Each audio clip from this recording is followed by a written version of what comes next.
ഗവേഷക വിദ്യാർത്ഥികളെ ഫീസിന്റെ പേരിൽ പിഴിഞ്ഞെടുക്കാൻ തീരുമാനിച്ച കേരള സർവകലാശാല പാർട്ട് ടൈം ഗവേഷകരുടെ ഫീസ് 15 ഇരട്ടി വർദ്ധിപ്പിച്ചു. മുൻപില്ലാത്ത തരത്തിൽ റിസർച്ച് സെന്ററുകൾ വർഷാവർഷം വലിയൊരു തുക സർവകലാശാലയ്ക്ക് നൽകണമെന്നും ഉത്തരവിൽ പറയുന്നു. 4 വർഷ ബിരുദ കോഴ്സ് ഫീസ് വർധനയെ ചൊല്ലിയുള്ള വിവാദങ്ങൾ കെട്ടടങ്ങും മുന്നെയാണ് ഗവേഷകർക്ക് ഇരുട്ടടിയായി പുതിയ തീരുമാനമെത്തിയിരിക്കുന്നത്. സർവകലാശാല പുറത്തിറക്കിയിരിക്കുന്ന ഉത്തരവിൽ അഫിലിയേഷൻ, രജിസ്ട്രേഷൻ ഫീസുകൾ മുതൽ PhDയുമായി ബന്ധപ്പെട്ട എല്ലാത്തരം ഫീസുകളും വർദ്ധിപ്പിച്ചിരിക്കുന്നു. അതിലും പാർട്ട് ടൈം ഗവേഷകർക്കാണ് മുട്ടൻ പണി കിട്ടിയിരിക്കുന്നത്. ഒന്നാം കാറ്റഗറിയിൽ വർഷം 795 രൂപ റിസർച്ച് ഫീസായി ഈടാക്കിയിരുന്നിടത്ത് ഇനി മുതൽ ഒരു മാസം 1000 രൂപ വീതം വർഷമടയ്ക്കേണ്ടത് 12,000 രൂപ.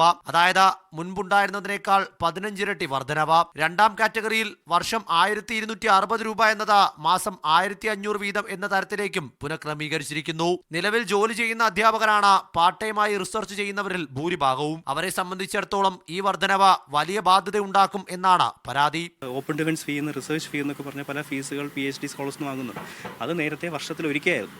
ഇപ്പോൾ അതേ തുക തന്നെ 12 മാസം അല്ലെങ്കിൽ അതിൻ്റെ ഓരോ മാസവും വെച്ച് പാർട്ട് ടൈം സ്കോളേഴ്സിൽ നിന്ന് വാങ്ങാനാണ് ഇപ്പോൾ യൂണിവേഴ്സിറ്റി തീരുമാനിച്ചു കൊടുത്തത്. പണ്ടായിരുന്നെങ്കിൽ നോർമലി ഒരു പാർട്ട് ടൈം സ്കോളർക്ക് 28 രൂപയും 28,000 രൂപയും നോർമൽ സ്കോളേഴ്സ് 20,000 രൂപ അടുപ്പിച്ച് വരുന്നൊരു രീതിയിൽ ഇപ്പോൾ നിലവിൽ അത് പാർട്ട് ടൈം സ്കോളേഴ്സിന് 1,30,000 അടുപ്പിച്ച് വരും. ഇതിനോടൊപ്പം സർവകലാശാലയ്ക്ക് കീഴിലുള്ള കോളേജുകളിലെ റിസർച്ച് സെന്ററുകൾക്കും വൻ തുകയാണ് ഇനി മുതൽ സർവകലാശാലയിൽ അടയ്ക്കേണ്ടത്. നേരത്തെ അഫിലിയേഷൻ ഫീസായി 1050 രൂപ മാത്രം നൽകേണ്ടിയിരുന്നിടത്ത് ഇനി മുതൽ 30,000 നൽകണം.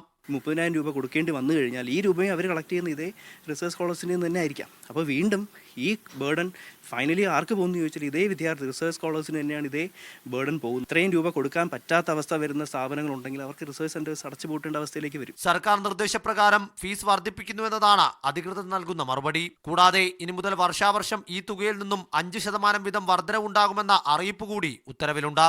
ഗവേഷകരെ പ്രോത്സാഹിപ്പിച്ചുകൊണ്ടുള്ള ഉന്നത വിദ്യാഭ്യാസം, അതാണ് സർക്കാർ സംസ്ഥാനത്തെ യുവജനങ്ങൾക്ക് നൽകുന്ന വാഗ്ദാനം.